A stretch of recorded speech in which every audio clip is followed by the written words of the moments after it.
Hey guys, so today we have an absolutely huge episode in terms of the content and just how exciting it is. We're going to be going over the tracking sheets, and we're going to be making our own brand new tracking sheets together. I'll be doing Portuguese and German, and you can fill one out for your language. We'll be using the tracking sheet to finally finish filling out these beautiful Kuma brand dead time planners that I gave you guys for free. I'll go over that again if you want. So, jumping right in. Glasses are going to come on because a lot of reading small text today. Now, last time we talked at length about the importance of tracking your activity, and I developed these very simple activity tracking sheets. And again, I never see this being talked about, and it just amazes me because it's such an essential key while you're studying a language to develop some sort of system in preparation for the eventuality that you might need to revive a rusty language one day. And at the very least, you're going to have to maintain it. And so this has been instrumental in my very intricate system of maintaining many languages at once while still improving them. And you're going to see today, even more detail, how valuable this is in me reviving my rusty German or rusty Portuguese. And it just, God, this process is going to be so comfortable and simple thanks to these. Last time I showed you these in detail, and we talked about how they help you do two things, right? So you have your tracking sheet, and then the second thing is you create your own content catalog. That is basically just a system that you create for organizing the things you have studied. Now, the cool thing is, it doesn't matter where that is, because your tracking sheet ends up becoming an index for your catalog, right? So maybe I don't remember what's in the catalog. Well, I have an index. I can say, oh, that's right, I studied that book. That book is over there. I can go find it. Looks like I studied an episode of this YouTube series. I can go find the YouTube series. So even if I lose the catalog, I can still use this index to go and find those resources again. So what I did for you guys is I actually created a brand new tracking sheet for Portuguese, and then I'm going to create the German one with you guys together today. So now let me show you how easy this process is for me because I studied the right way and set this up. Let's look at my Portuguese tracking sheet from before. Now we can see literally everything I ever did learning Portuguese except for my conversations with a good friend of mine whose name is Vivian. And I'll talk about that soon as well. So you can see at the top we have these two big sections. Those are actually the Babel course catalog. So I decided to go through and study all 6 beginner courses. So on the left side, you have beginner 1, 2, 3, 4, 5, and 6. And then each number inside of the course corresponds to a lesson. So beginner 1 contains 23 lessons. Looks like I got through about half of the beginner lessons. After that, it looks like I selected some of their specific reference courses. They have one on nouns, one on verbs, and so on. And then under that, you can see I chose their idioms course and one about Portuguese for everyday life. So that's all Babel. And I'm really happy that I have this written down because I don't remember what I looked at. So in Portuguese, my Portuguese really, there's something about it where I really feel it needs some strong attention. I actually used to speak Portuguese pretty well. I've had some very in-depth conversations in Portuguese, and I've spoken it quite a lot. But for some reason, it just feels a bit unstable. And when I was speaking Portuguese, I remember I was never quite as confident. Whereas when I was speaking German, I had really, really gone into a lot of depth and detail with German grammar, and I really liked German grammar. And so I didn't necessarily speak perfectly, but I felt fairly confident in the choices I was making. So if I chose der, right, versus die or something, it might have been wrong, but I chose it because I was like, well, I think that's feminine, and therefore in the dative it's going to be this, right? So, but with Portuguese, I never felt so strong. I think I relied on my French, my Spanish, And so with Portuguese, I want to go back through that entire Babel catalog. One of my strategies is that I redo content a ton. Now, if we switch to our German tracking sheet, you'll see I finished like all of the core German Babel lessons and the in-depth courses and the grammar courses. And I actually did it like 2 or 3 times. So I really hammered the German stuff home with Babel. So we're gonna not, in German, I'm not gonna redo Babel, but in Portuguese, I will. So that's the first thing. Then you see I have a book. It's a novel called A Casa de Papel, The House of Paper. I remember I bought this when I was living in Portugal for a short time. Now the funny thing is, Portuguese is the only language that I started learning in the country. I always learn the languages outside of the country. I find that I can learn a language faster in my home country or somewhere else than most people learn a language living in the country. So it's not true that you need to go to the country to learn a language. So in Portuguese, I actually learned almost all my Portuguese after I left Portugal. So it's kind of a funny situation. But I bought this book, A Casa de Papel, in Lisbon. So I have that here. Now, it's a lovely little book. I have not read it. But it looks really interesting. I love the title. But look, it's very thin. It's a very small book.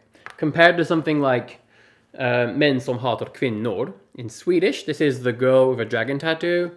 They're significantly different. So I think this is a great piece of content to read. It's adult level. I think I would read this in English, but it's very short. And then lastly, there are these YouTube series. So I remember I found these really lovely YouTube series in Brazilian Portuguese. One of them was heavily focused on like health related stuff, really interesting lifestyle stuff. And then the other one is a show where it's like a travel show where this Brazilian lady travels in France and she talks all about French food. So each episode focuses on a different French dish. So I loved both of these. Both of those ladies had really nice, they had different accents, but very nice, clear spoken Portuguese. I really liked both of their accents. And I just really like the subject matter. So I'm literally just going to do all of this. I think this tracking sheet is perfect just as it is. So I just basically made a fresh copy of it. I really can't wait. Now, you'll see under the YouTube series, there's a T and an S. That means transcript and studied. So, and the cool thing is, I remember I already went through and transcribed at least one out of each. I might have even transcribed both. That's my catalog. Right, so I haven't even looked at the catalog yet, but I remember that I have definitely transcribed at least one, if not 2 out of both of these, and my friend Vivian checked it for me. So I already have a ton of resources in Portuguese. Do you see how much that helps me? Like, I know exactly where to start with Portuguese, and I cannot wait. So, whereas if I didn't have these tracking sheets and my personal content catalog, I don't know where I'd start, right? I'm sure I'd figure it out, but isn't this so much nicer? So now let's look at German together, right? So I have some fresh paper here, and I'm gonna make a note. Actually, I'll tell you what I'll do. I'll write down everything that we're gonna do on a blank piece of paper in this notebook. And then what I will do is I'll fill the sheet out myself because I like to take my time in presentation, and I will post photographs in the Google Drive folder that I've given you guys access to for free. So you will have access to a blank copy of the dead time planner, and you will also have photographs of my personal dead time planner. You'll have photographs of my tracking sheets and the fresh ones that we developed today. So let's look at the German sheet. Like I said, I don't want to go over the Babel courses again in German because that is a huge investment of time. So, and I think that with my German grammar is probably terrible. However, I think that I can brush that up as I go through content. So I think what I want to do is I want to jump down to the bottom, and I remember reading these lovely little graded readers. Café in Berlin, Ferien in Frankfurt, and so on. All of those are by the same author, and they were really nice. They were probably the most simple ones. So I think I want to go through all of those. There's 5 of them. They're very short, so I can probably blast through those. And you know what else? I created flashcard courses for each one of those stories, I think. So I already have flashcard courses already, Now, let me remind you, I have this beautiful little notebook, and all of the stuff I studied in German, it's all in here. So I have access to not only the resources, I have access to the notes I took. So I don't have to repeat that process. And also, furthermore, the reason why this is so effective is because I already studied that content. So it's in my brain somewhere. I studied that content inside and out, back to front. It's a lot better than starting over with brand new content fresh. So I'm going to go through all those. After that, I think I'm going to read Jeder ist käuflich. So I remember that this one it's longer, and it's certainly more difficult because it's essentially a crime story. And I never ended up reading it all the way through. I think I read 1 or 2 chapters. So I think that's a great start. I'll read all 5 of the graded readers, and then I'll also read Jeder ist käuflich. In addition to that, I would like to add German music. So I acquired a nice playlist of German songs that I really like. And I really like playing the guitar, and I like singing. I also like writing songs. So what I think I'd like to do is I'd actually like to go through and learn the lyrics to those songs I like. And even better, I'd love to actually learn to play the songs on the guitar. And then here's another thing I love to do.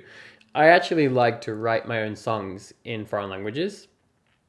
I think it's a great way to really gain a command of the language, because they're your words, right? As long as you can get them checked and proofread, then, as you sing the song, even if you're a bad singer, right? As you sing the song and you command those lyrics, and you're speaking those correct sentences and using various grammatical structures and idioms, those become a big part of who you are. And for me, it does wonders for my confidence, because I don't know what it is. So I'm going to do that.